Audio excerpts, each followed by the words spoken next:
Welcome to Grant's Rock Warehouse, and tonight we are live, and Byron Boldt's back. We are doing yet another episode in our Frank Zappa series. Tonight we are looking at Girls Together Outrageously, the GTOs. One album, 1969, Permanent Damage. We're looking at that one album, and we'll probably talk about some other offshoot Frank Zappa produced records. So without any further ado, let's get started. We have a friend named Rodney Bingenheimer. He has a Dutch boy haircut and he's 5'3". He lives down the street from Hullabaloo and he doubles for Davy Jones. And he got beaten up by Brian Jones.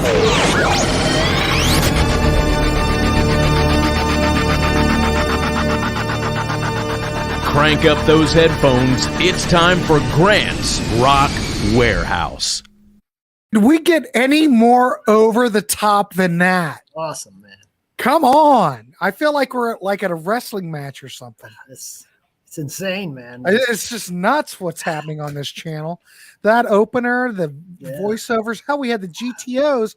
I got the GTOs in here to do that Rodney Bingenheimer. Yeah. So anyway, hello, everybody. Welcome to Grant's Rock Warehouse. We are live, and Byron's back. This is part of our Frank Zappa series. And, you know, on this channel, you know how we just talk about stuff that no one talks about. Well, this is definitely one of those situations because who is talking about Nobody. The GTOs? Girls Together Outrageously. We are tonight. Because, you know, Byron and I are going through the Zappa catalog, so... Well, we thought we'd look at some of those projects that Frank had his hand in, other than just, you know, Lumpy Gravy or just the regular Zappa catalog. So we're looking at, well, we're looking at the GTOs, but we're looking at other things too. So, Byron, nice to see you. How are you? Glad to be here. I'm doing good. So this is a bit. This isn't going to be one of those episodes where people are just going to just clamor to because it's pretty obscure. But I don't think anybody's talking about this record. And I mean, it's part of Frank's catalog. He had his hand in it, so we're going to look at it. I think this has been out of print for years. The copy that I have, I think I've got the. It's not the Rhino version. Is it Enigma? It's Enigma. Ernesto says he's got it on 8-track here. Oh, is Ernesto in the chat already? Oh, for God's sake. Pretty hard to find, I bet. I have that on 8. No, Ernesto, there's no way in hell you have that on 8-track. I bet you he does. I think I saw Byron. it on Dogs. Brian, how are you? Nice to see you. GTOs are cool. Well, we're going to take a look at it. I have never seen this in the wild other than the reissued CD I had at one time, which I sold at some point. See, that's what I've got, the reissued CD. Yeah. I had to get I bought it when it came out back in the day. I believe I got it. God, what was it? Maybe early. It had to be like 89. I think it's like 89 or something. Yeah, it was. So Ernesto has it. John, holy shit. Look, John the Music Nuts here. Nice to see you, John. Sean Barnes. Hey, thanks for coming. Thanks for showing up. This is not one of those topics that we're going to get like a crap load of people watching, but we need to document this. And, you know, so here we are documenting it. Doing great. I didn't want to miss this show. Well, thanks, Brian. I appreciate it. So, anyway, this is like one of those offshoot projects. You know, they were these girls. I don't know how I want to approach this. These women, young women, were all hanging out on the Sunset Strip scene. You know, Hullabaloo, Whiskey a Go Go. They're all hanging out. And didn't Pamela become like Frank's housekeeper? That's correct. Not necessarily. Miss Christine was Moon's babysitter. Okay. So that's kind of how, well, we'll talk about it. We'll talk about that. Miss Pamela may have worked for him too. I don't know for sure. But anyway, we're going to talk about the album from 1969, Permanent Damage, that came out on Straight. 1969, kids. And it was produced by Frank. Now, if you've noticed anything Frank Zappa in this era, if you listen to Uncle Meat and all that, this kind of fits right in there. I don't think this album, as far as a musical thing, is that strong. But as far as social commentary and what was going on during that period in Laurel Canyon or, the Sunset Strip in 1969, this kind of captures that, because it's probably 50-50 as far as songs as opposed to, I'm going to say, I don't know what you want to call it. Dialogue. If anyone's watched Frank, he loves dialogue. And a lot of this stuff has a sexual nature because we're talking about the Plaster Casters from Chicago. Yes. Whatever. I could go on and on, but what I'm going to do is throw this over to Byron. We're going to start this out. And I want to thank everyone for showing up tonight and supporting the channel. This is fun. We're just going to keep it loose. And the other thing is we're going to probably talk about some of those other acts that were like on Bizarre Straight. Just to, dip our toes into that a bit because this really isn't a Zappa episode, but it's a Zappa-esque episode. So Byron Boldt, welcome to the show. Nice to see you. Thanks for coming to the Warehouse. Thanks for having me. More Zappa GTOs. So let's start off. So like I said, this album came out in 1969, Office Straight. Byron, what's your thoughts on this record? I mean, like you said, musically, it's not that great. No. That's like the half songs maybe and half talking and whatnot. But like you said, what I wrote down is this is a snapshot of groupie culture in 1969. Right. It's not like I said, it's not great musically, but it's an interesting listen, just to see what things were like at that time, Mm-hmm. They started out apparently as a group of dancers called the Cherry Sisters, and then they changed their name to the Laurel Canyon Ballet Company, and then I think it was Frank that said, "Well, you should call yourselves the GTOs and make a record." And the O meant various things. It meant, girls together outrageously, occasionally, only, often, orally, whatever. Well, they talk about that with the one, they talk about that on the record. Right. The BTOs, the BTOs. BTOs, yes. So, like I said, Frank produced this. Lowell George helped out a little bit, and so did Russ Titleman. He's been around in the business for a long time. He's been like a big producer. Yeah. Davy Jones even gets a lot of writing credits on here. Jeff Beck makes an appearance. Right. Jeff Beck and Rod Stewart are on this. So the GTOs consisted of, I believe, 7 different women, but I think only 5 of them were on the album at this point. So you had Miss Christine. Miss Mercy. This is Miss Christine. She was on the cover of Hot Rats. She was Moon's babysitter, and she had dated Alice Cooper at one point. That's how I think Frank got introduced to Alice through her. She invited him to come over, the band to come over and audition. That's a whole other story. But, right.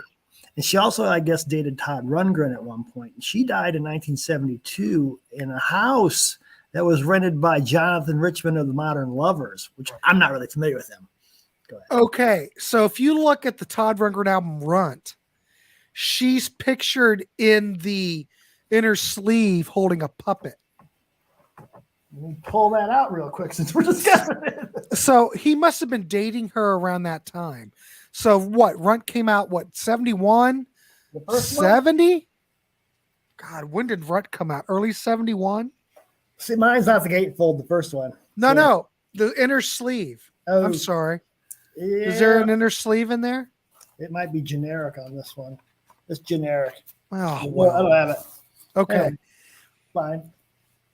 I know the Rhino reissue had it, and the Rhino CD had it, but yeah, there's a picture of Miss Christine. I'll check that out on Discogs sometime because they should show all that artwork in Discogs. So anyway, there you go. Yeah, Miss Christine. So yeah, there's some interesting stuff here. So then there was also Miss Mercy who married Shuggy Otis. Okay, we discussed Shuggy Otis on the Hot Rats episode. He played bass on that album, and he was like, what, 16 or 17 at the time? Yeah, but holy crap, Byron, he's killer. His work on that record, holy mackerel. So they had a son together, Johnny, I think Johnny Otis. And of course. I guess, and he's a good musician too, I heard. She died in 2020. Then there's Miss Cinderella. She ended up marrying John Cale from the Velvet Underground for a few years. I think she's still alive. Then you have Miss Pamela, who is known as Pamela DeBar, married to Michael DeBar. And she wrote a book called I'm With the Band, Confessions of a Groupie. Which is a classic. Classic. You'll see some videos of her on YouTube talking about the GTOs too, if you want to get some information about that. And then there was Miss Sandra, who got pregnant. I think in the picture, some of the pictures of them, you'll see there's a pregnant girl, and that was her. And she got pregnant by Cal Schenkel, who is Zappa's art guy. Did a lot of his artwork. Busy over there in the Zappa camp. And she died in 1991. And then after the album was made, Miss Lucy joined.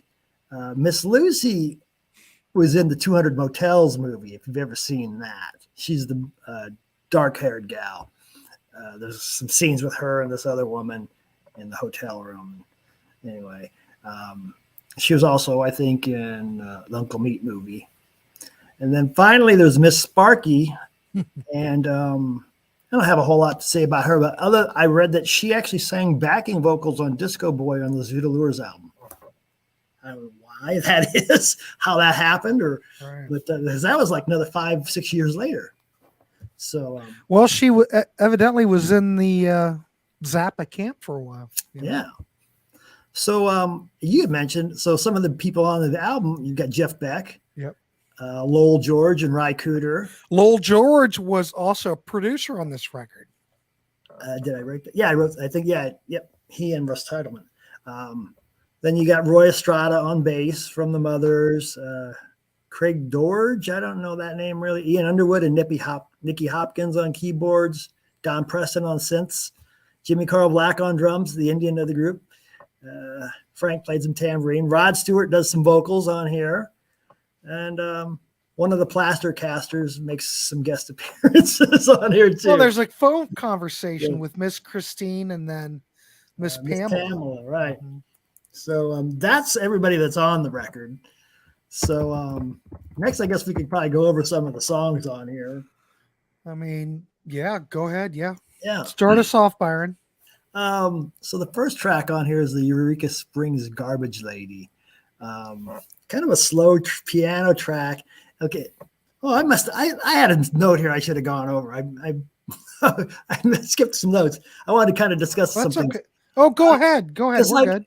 Basically, what you get on here are songs where most of the girls are singing in unison. And a lot of it's they're not in key in tune with each other. It's a little off. It's a little tough. It's a tough listen at times. Or there's some like unison chanting, which may or may not be in key. Then there are, like you had said, just some things that are just talking. There's no music at all. I mean, like stories. Well, yeah, like for me, like the highlight is the Rodney Bingenheimer bit, because you get to learn a little bit about Rodney. Oh, Rodney, yeah. But he just sounds so uncomfortable on that track. But I think he just is like that. Yeah, well, kind of like that. Yeah, but I dig that because he talks about his past, and that's a cute thing. There are some cute vocal things. I mean, it's not anything unusual. It's something that could have fit right on Uncle Meat. I'm just saying, any of this could be Yeah, I mixed can see into Uncle Zappa Meat. slipping some of this into some of his albums just because he would slip in, Susie Cream Cheese stuff. Right.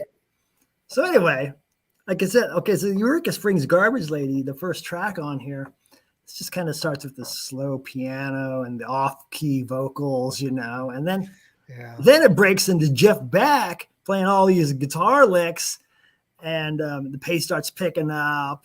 But then it kind of slows down again toward the end. But it's not too bad. When I start hearing Jeff Beck playing, I'm going, oh, wow, this is picking up. But it's only like little snippets of Jeff Beck. Yeah. But he does quite a bit on that track, it seems like. But it's just him playing little licks here and there and maybe a little riff once in a while. But I mean, if you're a Jeff Beck completist, you need to get this, or you need to hear it, I don't have to necessarily buy it, but so then the second track, you'd need it if you're a completist. Well, yeah, I used to have it, but the next track is called Miss Pamela and Miss Sparky discuss stuffed bras and some of their early gym class experiences, which is great. That's it's like self-explanatory a social commentary. It harkens back to when they were in school. Yep. But it's fascinating. It just gives you a glimpse back to the way things used to be back then.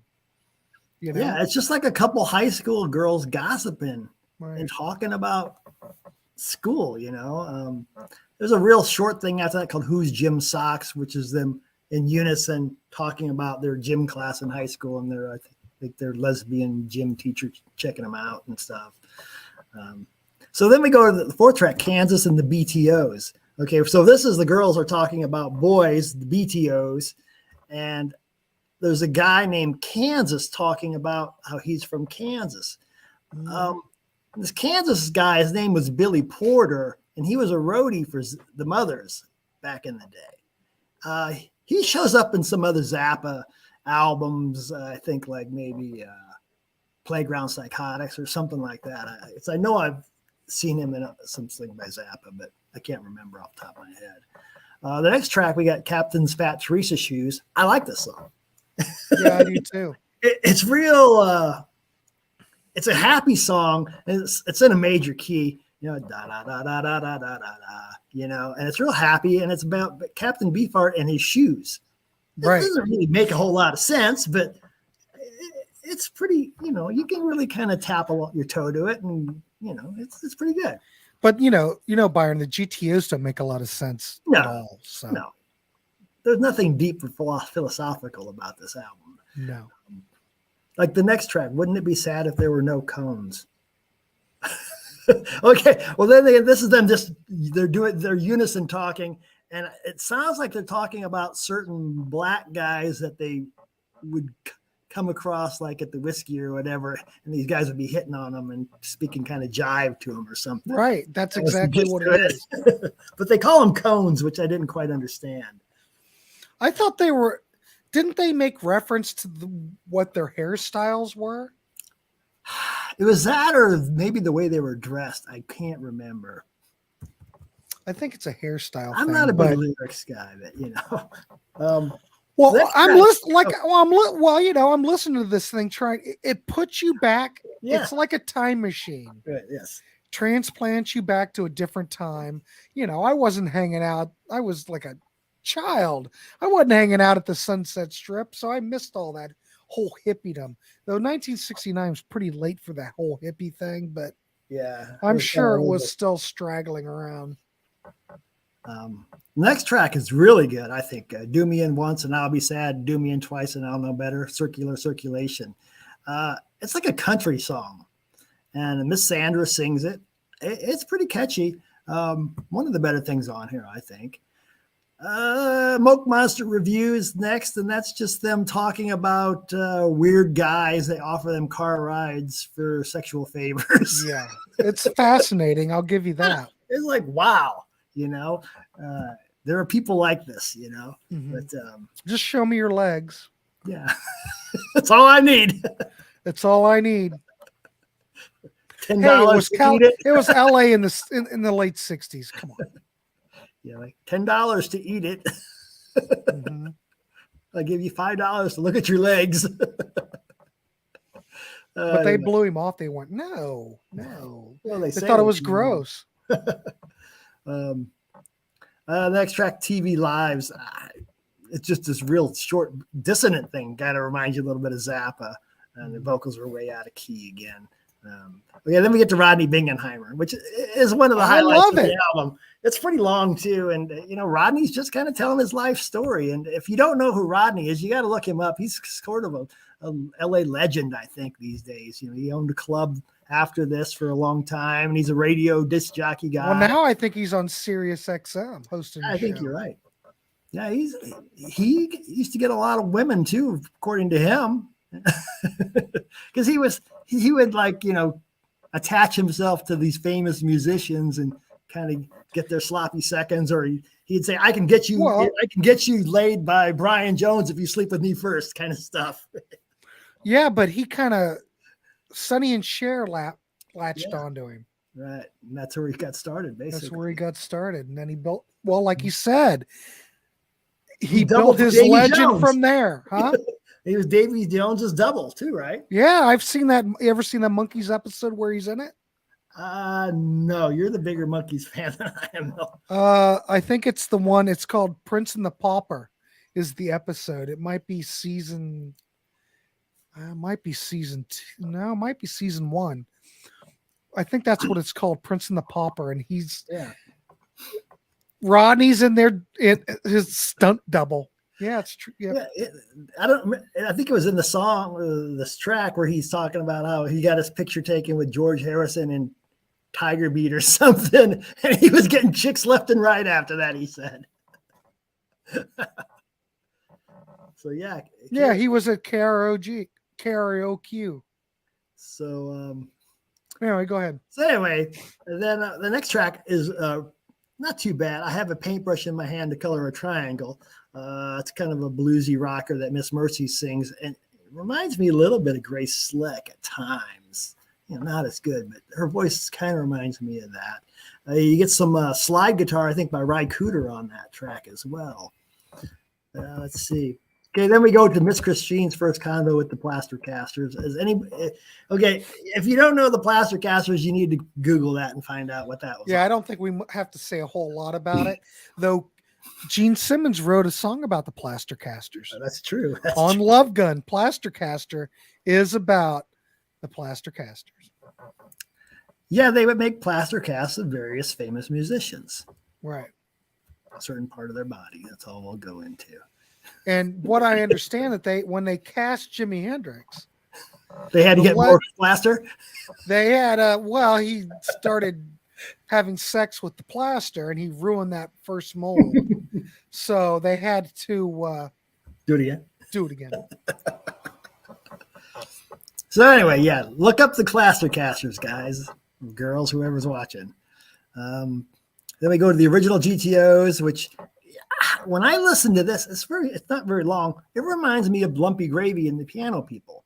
Yeah, it does. It's got that sound, that ambience, and it's just this weird dialogue. And I was like, well, this could have gone on Lumpy Gravy for sure, Let's see. Oh, the Ghost Chain to the Past, Present, and Future / Shock Treatment.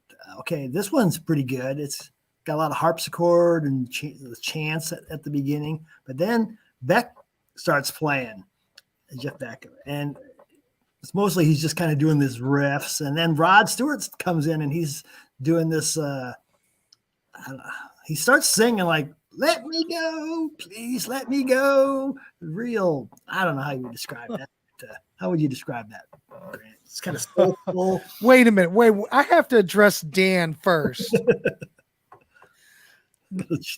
Dan, you're totally off on this. Little GTO is not on here. That's a car, right? Yeah.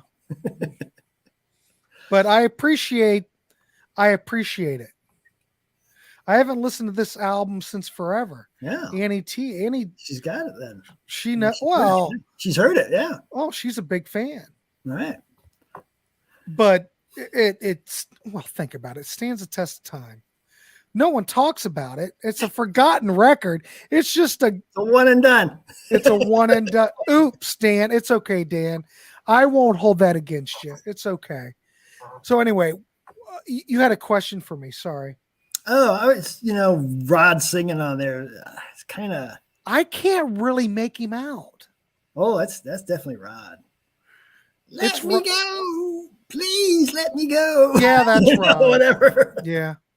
What do you feel about I'm in love with the Ooh Man? Yeah, that's the last track on here. I don't think it's too bad. It's pretty accessible. Yeah, it's kind of stupid, but it's an accessible track. Hell, it could have been a single if they. But I mean, if you're a Monkees fan and you're a completist, you need this because Davy Jones was a co-writer on it. Yeah. Cam DeBar wrote it. Yeah, I wrote. It's one of the better tracks on here. I mean, that's not saying. That's what I think. It's not saying a lot. There was another track on here called "Love on an 11-Year-Old Level," where they're doing their unison talking again about how they desire this 11-year-old boy named Bart. And like, the what? fact that he looks like Brian Jones. Yeah, and it's like, oh, Bart. See, for some reason, I don't know why, but that spoken word bit just kind of, it's okay. I don't know. But that pretty much wraps up all the tracks on here. Well, okay, no, we still have Miss Pamela talking to the plaster caster. For her conversation, yeah. Right, which is cut off. Frank edits it. I did not know that. Well, I'm just saying, because she's talking about somebody to Cynthia Plasticaster that they had a visitation, and Miss Pamela's saying, hey, well, they're going to be here, blah, blah, blah. Yeah, right. And who are they talking about? Do you know? Said she wanted to hook up with him last time, but she didn't. She was going to do it this time, and I don't know. Does anybody in the chat know who Miss Pamela was referring to? She was big on Brian Jones in those days, so I don't know if it would have been maybe him. Who knows? All right, here, Dan's got a comment. Did the Shags pave the road for the GTO? I think it was the other way around, Dan. This is way better than the Shags record. That is horrendously bad. It's so bad, it's not too bad. That's pretty decent. The plaster casters. But that's another highlight. Okay, I like the rock. See, I'm not so crazy about the music on it. Hey, I appreciate Jeff Beck's on it. I appreciate that Lowell George is playing guitar. I appreciate Rod Stewart's on it. But what I like is that whole social commentary. Ronnie Bingenheimer part's great, and I love the Plastercaster part. You know? All these could have been on a Zappa record. They fit right in, you know? I don't know. It's just a, like I said before, it's just kind of like a, what do I want to say, Byron? It's just like a glimpse into this era. A snapshot in time, yeah. 1969 in Laurel Canyon or in that area.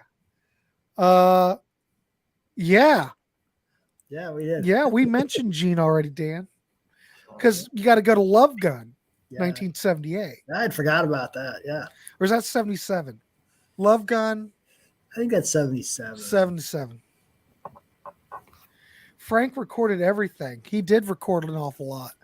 But he probably enjoyed this whole project, you know. Now, you look, Frank's a producer. Russ Tiedelman's a producer.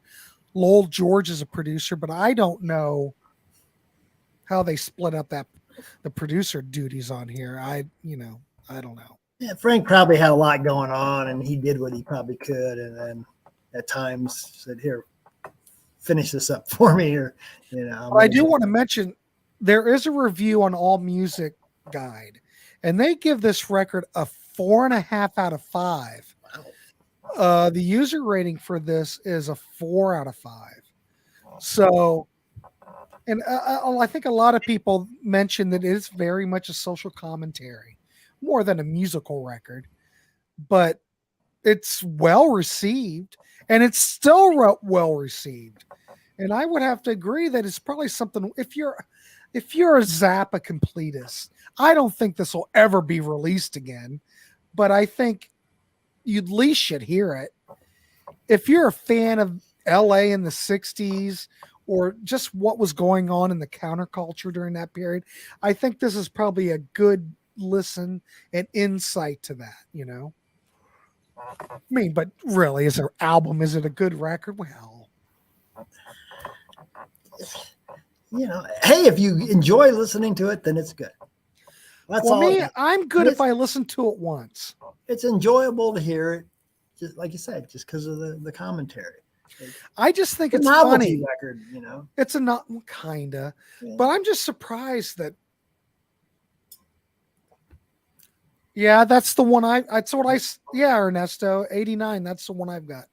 I'm just surprised that Frank, think about Frank at this time. Amazing. Got his own label, Bizarre Straight. But think about it. None of Frank's stuff ever sold at all. But he was able to do all these different acts, do the GTOs, put them on his label. It's amazing what Frank was able to do then. Because do you think that the labels would look at this and go, well, the GTOs is pretty out there, but we don't understand these kids anyway. Let's just throw it out there and see if it sticks, you know? Yeah, Frank has mentioned that a lot, that the record executives in those days, they didn't know. They're like, just put it out there. If it sells, great. I don't get it, but if we make money, we make money. Yeah. How about the Honeys, Dan? I've got the Honey CD and, well, there's two Honey best ofs.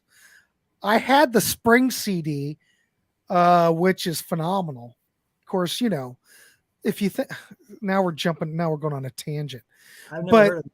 Spring, if Rhino put it out later, Spring was like Marilyn and her sister.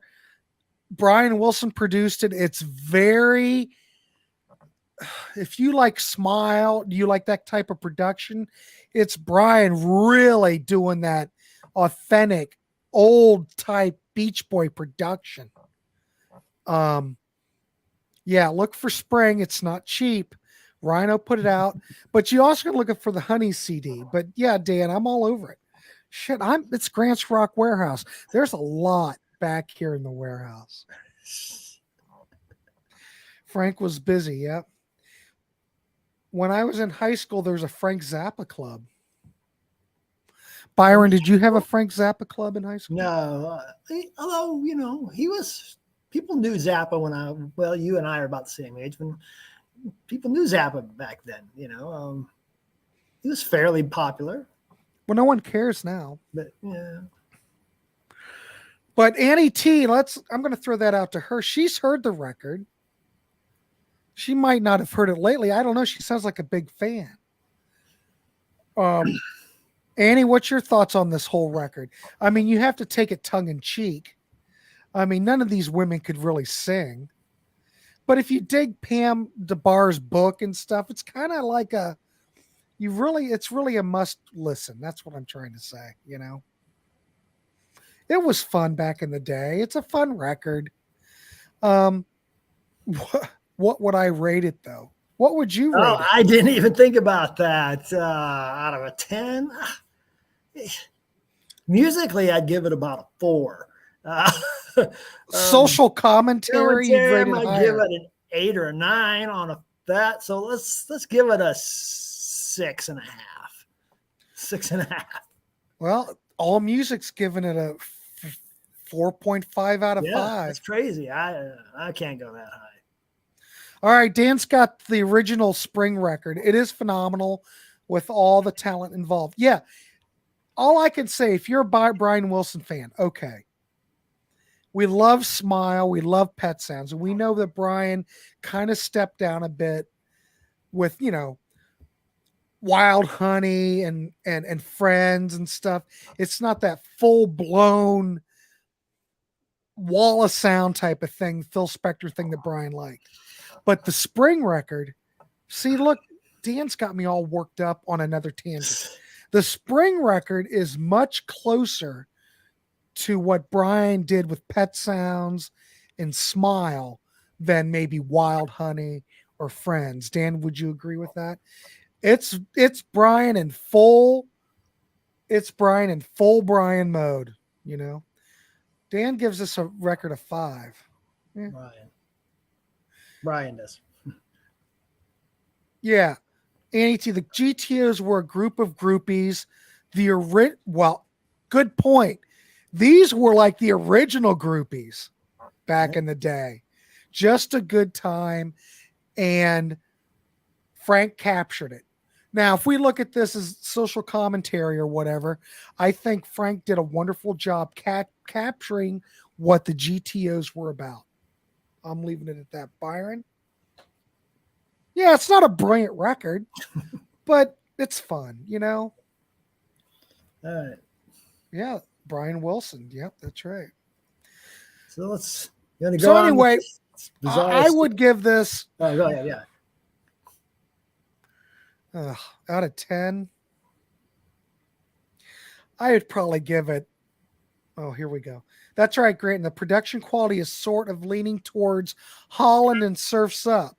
Right, but still, the production on those records are way more than what Friends or Wild Honey were. You know what I mean? Though I like Friends and Wild Honey in 2020. Don't get me wrong. I love those records. But yeah. Today's girl groups are robots pushed to make hit singles at most. While the GTOs were not robots at all. So, but anyway, what would I give this record? Oh, geez. 6, 7. It's fun to listen to once. Every 10 years you pull it out. Yeah, it's just kind of fun, you know. Right. But here we go. I would give it a 9 only. Okay. Oh, God damn, that's a good point. I would give it a 9, but only if paired with Pam's book. You know what? Think about it. It's a good companion piece to that autobiography that she wrote. So yeah, God dang. People in the chat tonight are all over it. Yeah. I totally get that. Chrissy Hynde must have been hugely influenced by the GTOs. Maybe. I don't know.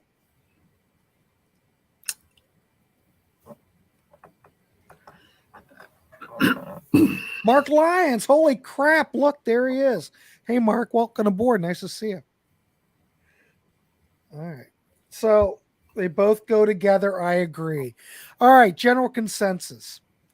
I'm going to go with what Annie T sees. I do agree with that 100%.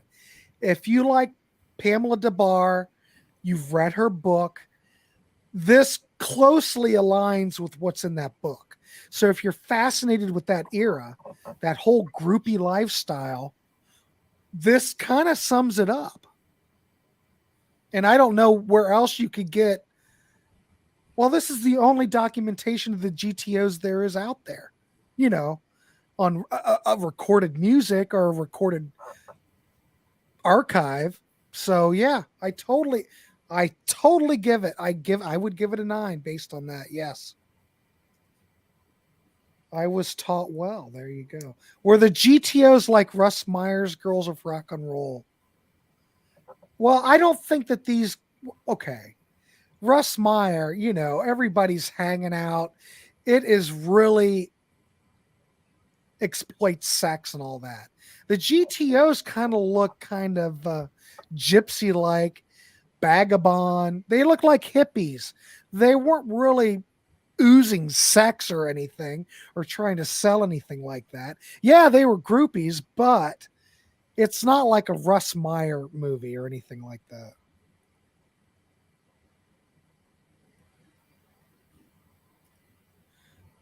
GTOs weren't scary. No, they were all very nice and very well. You could listen to the record for God's sakes. It really sums it up. Yeah, not really, Dan.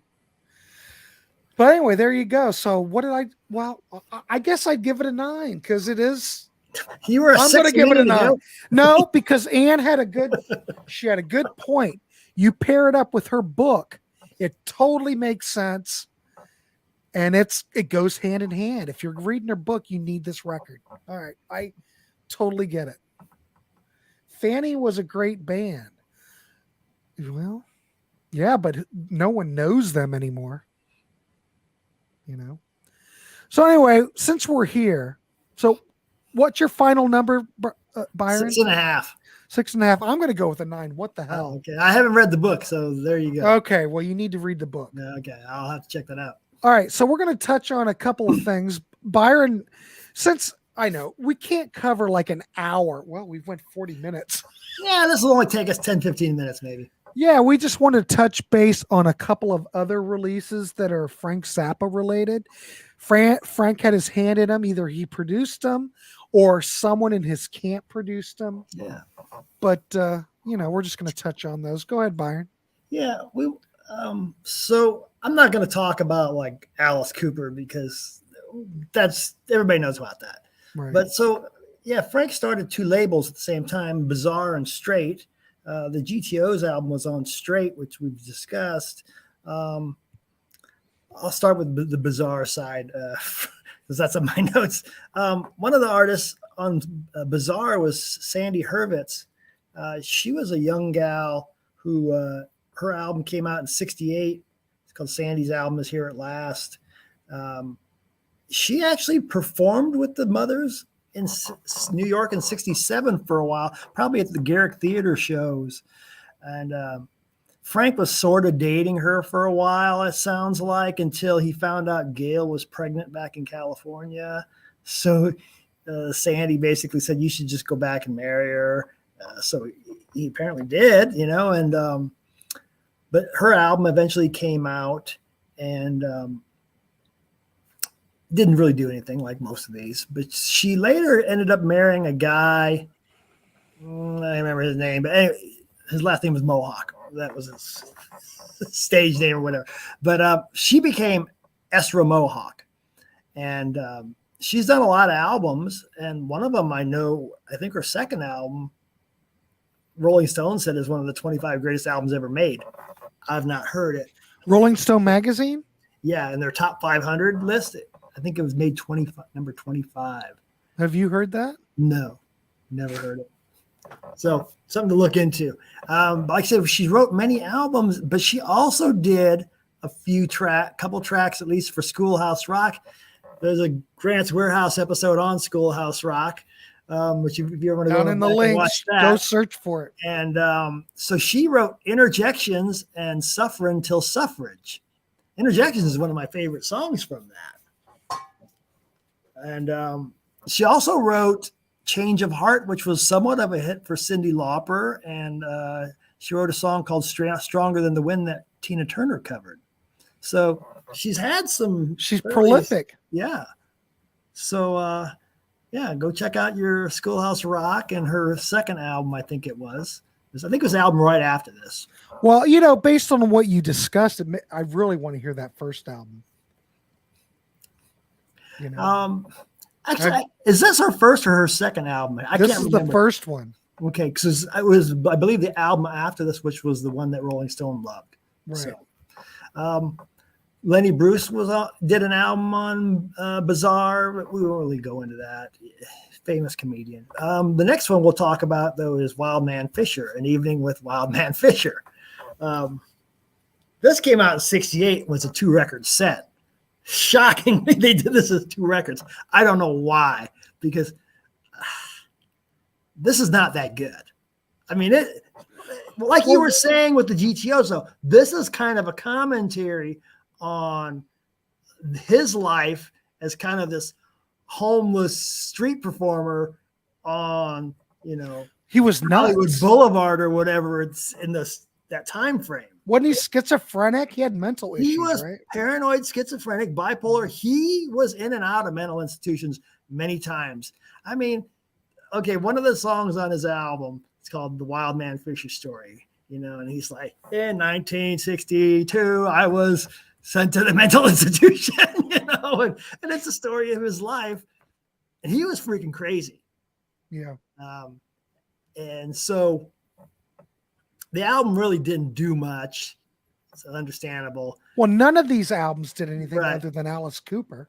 And so apparently, I mean, he was crazy, and he was over at Zappa's house once, and he was mad, I think, because he wasn't getting any money from the record, and he threw like a bottle or something, and it almost hit Moon in the head when she was just a little baby.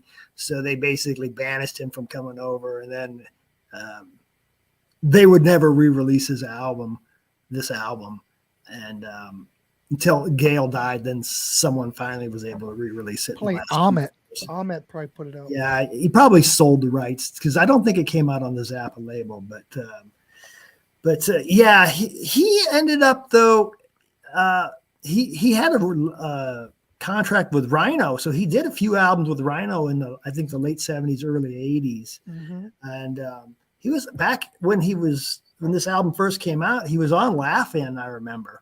There's a clip of that on YouTube, and there's also a documentary on him called Derailroaded: Inside the Mind of Larry Fisher, and that's on YouTube. So you should check that out if you want to know more about him. Oh, and I forgot to mention, if you're interested in any of this, there's a documentary.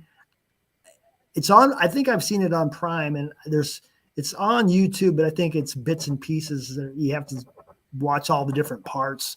It's called From Straight to Bizarre, and it covers all these, almost all these artists that Zappa signed to these labels. It's a real good documentary. So you'll see the GTOs on there, Wildman Fisher, and other art. It goes into Alice Cooper quite a bit, and Beefheart. Anyway, so that's the end of that's all I want to talk about with Bizarre. So we'll go straight label. Well, I just want to say this. Go ahead. If you've heard any tracks off this record, this makes the GTOs sound like a brilliant record. I have this on my hard drive, so I am familiar with this record. It is not very good, but it's interesting. It's one of them. Well, you listen to it once every 10 years, and it's just musically, he's not a good. He plays guitar, but he really doesn't play the guitar. He just kind of strums and bangs on it, and he sings these songs that he makes up, which are most of them are kind of weird. Well, I mean, he's weird. He's crazy. Yeah. Well, you know what? Dan's got a good point. I forgot about those Ted Nugent and Amboy Dukes albums. I don't think they're on there, are they? I don't know. I thought maybe they're were. Discreet. Those are on Discreet. If we're talking about like Call of the Wild and Tooth, Fang, and Claw. Isn't that what's Discreet then? Discreet was Warner Brothers. That was after, I think, Bizarre and Straight folded. I think Zappa might have been part owner of Discreet. I think he and Herb Cohen might have owned that too. Now you're going to make me look this up, Dan. But I'm thinking Discreet. Yeah, it's Discreet. Tooth, Fang, and Claw and Ted Nugent and the Amboy Dukes' Call of the Wild were on Discreet. So it's related, but not quite. Maybe he's referring to things before that, but I don't know what the albums before that were on. There, Brian, Discreet. There we go. Oh, sorry, Dan. I'm not trying to. Yeah, we're okay now. We're all on the same page. Everything's good. I have seen the Wildman Fisher album a couple times used, but it wasn't something I really wanted to spend $20-$30 on. Yeah. In Canada, there was a furry Anne Murray in the 70s. Funny? I don't know what that means. But it got hot when Lee Aaron and Darby Mills. John, I'm not sure what you're saying. Yeah, I'm not following that either. Skip from Moby Grape was home. Oh, yeah. Skip Spence. Yeah. Well, don't forget, Ernesto. Skip was an LSD. He took so much LSD, he fried his brain. Isn't that true? John Patterson, the GTOs had no traction in Canada, yet I can remember hearing the Runaways on local FM radio. Yeah, the GTOs had no traction anywhere. Anywhere. Probably not even in LA. There's not one commercial. There's nothing commercial about it. So,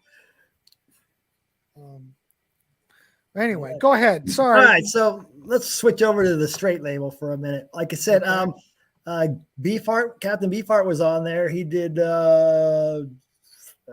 Trout Mask Replica and Lick My Decals Off, Baby. I think we're on that label. Yeah. The first two Alice Coopers, a couple Tim Buckleys. Yes, which I'm glad you mentioned that. Yeah, I don't Buckley know was enough on it. about him. I don't know how many. I don't remember how many he did with. But I wanted to talk. I think there was a couple. I think like maybe two. I wanted to talk about Jeff Simmons a little bit. He had two albums on this label. One was the Naked Angel soundtrack, which I've never seen either of these. They're hard to come by. But Lucille's Messed My Mind Up was 69. They were both 69. But so that song probably rings a bell if you're a Zappa fan.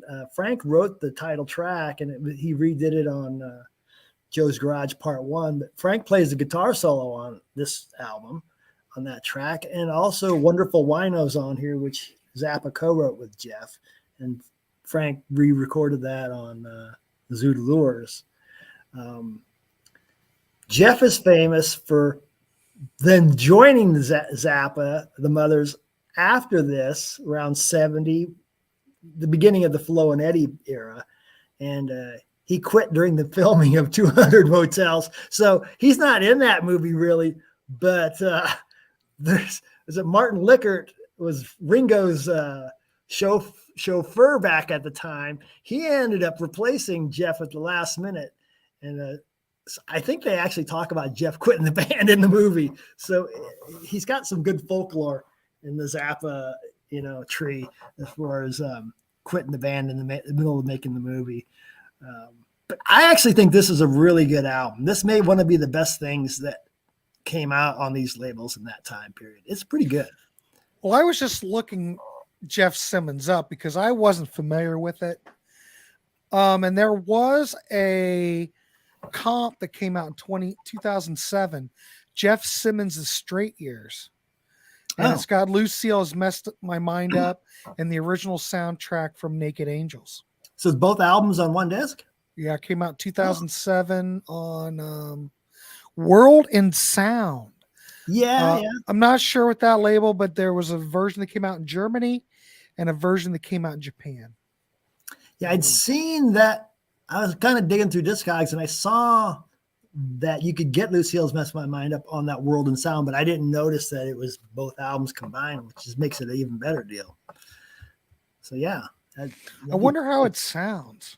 Does anybody know about that World in Sound label? You see this stuff on Discogs and you're going, well, is that a bootleg? Yeah, is it legit? What is it? I've never heard of World in Sound. It's a German label focused in psychedelic, progressive, hard and heavy blues, garage rock. World in Sound has released vinyl and CD since 1999. Now I look at their catalog. They've put out a lot of stuff. I'm going to look for that CD when I'm in Germany this weekend.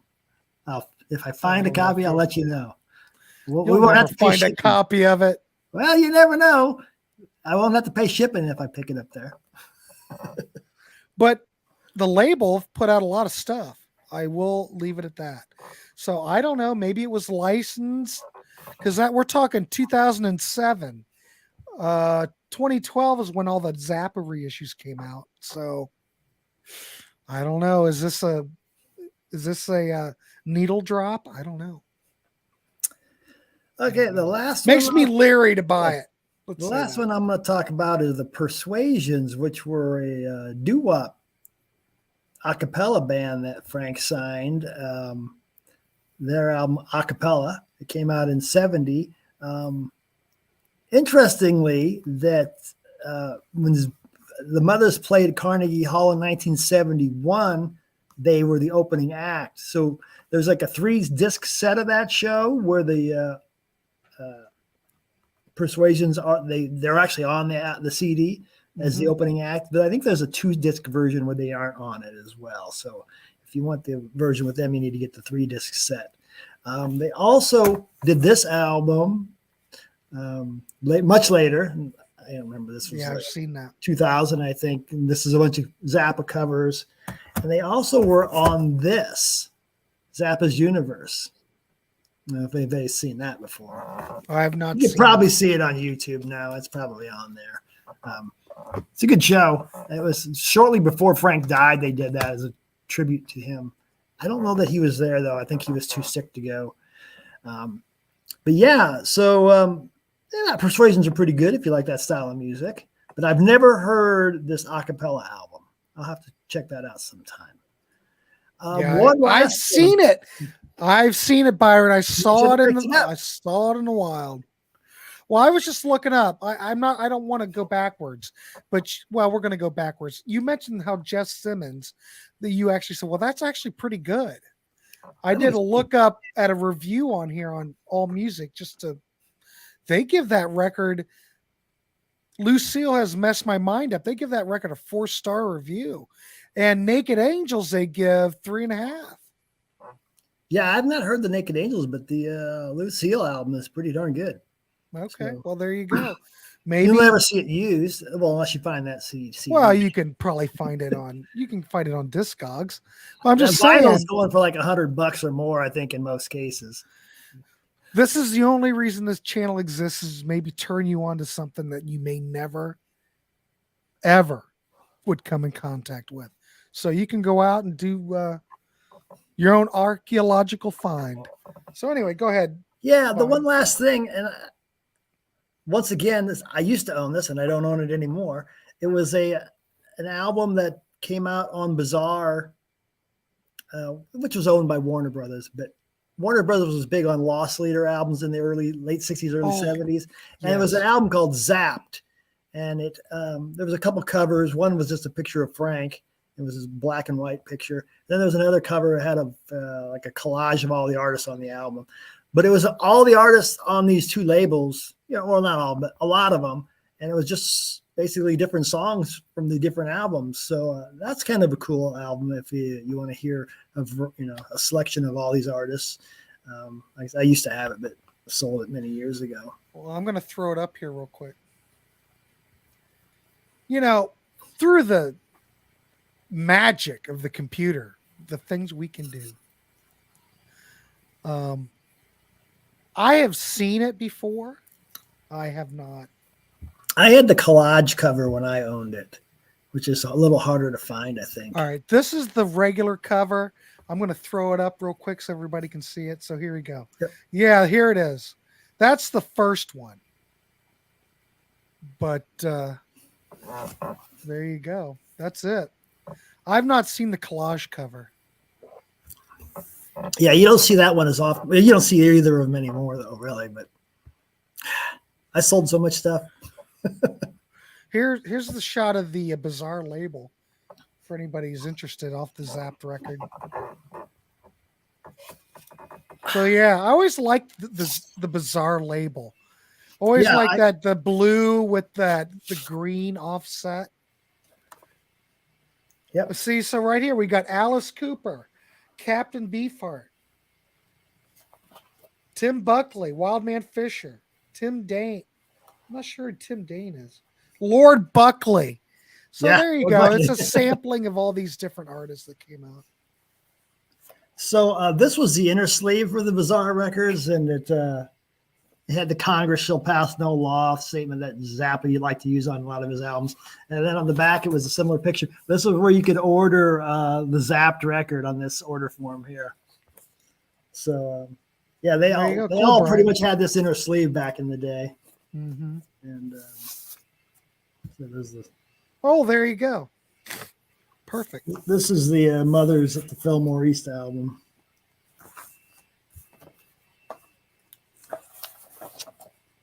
Cool. So anyway, there you go. I think that pretty much sums it up. We've given you a glimpse into the GTOs and just a little glimpse into the Bizarre straight catalog. I'd say we've pretty much wrapped up the 60s era of Zappa, right? Yeah, pretty much. Everything. I think next is going to be Burnt Weenie and Weasels Rip My Flesh. Yep. I think those were 70, weren't they? Or were they 69?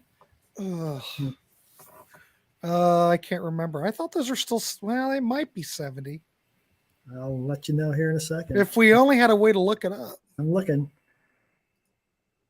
Let's see. Those are 70. So yeah, right. we are done with. So we've wrapped up the 60s. All right. Yeah. So we'll move on to the 70s. The only thing I need to mention is that it's probably public knowledge now, but I will be on Sea of Tranquility on Sunday talking. Hey, I gotta. We're Hey, not worthy. We're not worthy. I will be on Sea of Tranquility on Sunday with Pete Pardo ranking the albums of Sly and the Family Stone. So we're going to record that on Saturday and it will air at 10 a.m. on Sunday. So be there or be square. I'm gonna be out of the But- country, so I can't go watch it. Well, you'll Watch just it later. have to. Right. Oh, and there's a Thursday show. There is a Thursday show, but I don't have my book in front of me. What? Oh, 1975. 75, right? 1975 Thursday. We'll probably be going live. We'll be talking about our favorite 10 tracks from 1975. We've got a panel. We're going to like blow through these tracks pretty fast. But yeah, we're doing 1975 ongoing series. And after this, we'll hit 1976. So that's on Thursday. But make sure you tune in to Sea of Tranquility on Sunday, for God's sakes. Shake your Gonna booty and break the Joe's internet. Garage. Huh? It's gonna break the internet. Break the internet, for crying out loud. Jeez.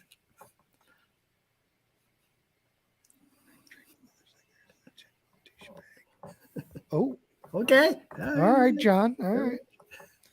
All right. I don't have anything else. I want to thank everybody for tuning in. And John the Music Nut. Hey, John, there he is making an appearance. Thank you, John. I appreciate it. We'll see you on Thursday and we will see you on Sunday. So, without any, you are all on the air after 7 or 10 for you? What time are we doing it on? I can't remember. What time are we on Thursday? I don't really know. It's probably 10. It's probably 8 o'clock. I think we're doing it at 8. Good show. Thanks, Ernesto. Appreciate it. It's usually Sean, up to thanks John so the much. Music Nut. Yeah. It has to be 8 because John the Music Nut's on it. All right, everybody. We're going to end this. We've went an hour. 8 Eastern, according to John. All right. Thank you, John. Thank God someone's keeping track. Thanks, Brian. I appreciate it. It's just fun talking about this stuff. No one's talking about it. No one's going to tune into this show, but damn it, Byron and I have documented it. So there it is. It's All for right, future everybody. generations to enjoy.